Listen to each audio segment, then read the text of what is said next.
Alrighty, this lab should be fairly easy. The information is going to be pretty much what you've learned in a learning code component for your relational operators. Again, you want to make sure you put your name information up there. I already have the variables and everything else set up for you. I already have a header that's going to be displayed and printed out for you. And basically all you're going to do is complete part 1 here.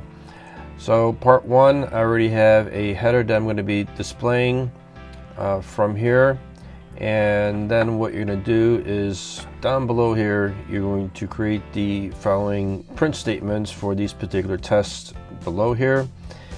So you're going to basically utilize num1 and num2 and do all these configurations based on those values. No need to change them.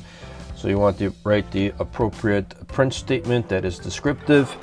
So if we look at the sample output, we're looking at something like this in terms of being descriptive.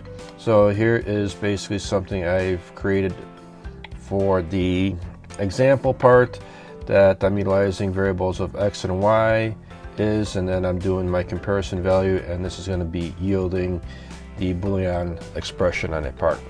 So that is it with this lab. Fairly easy to complete.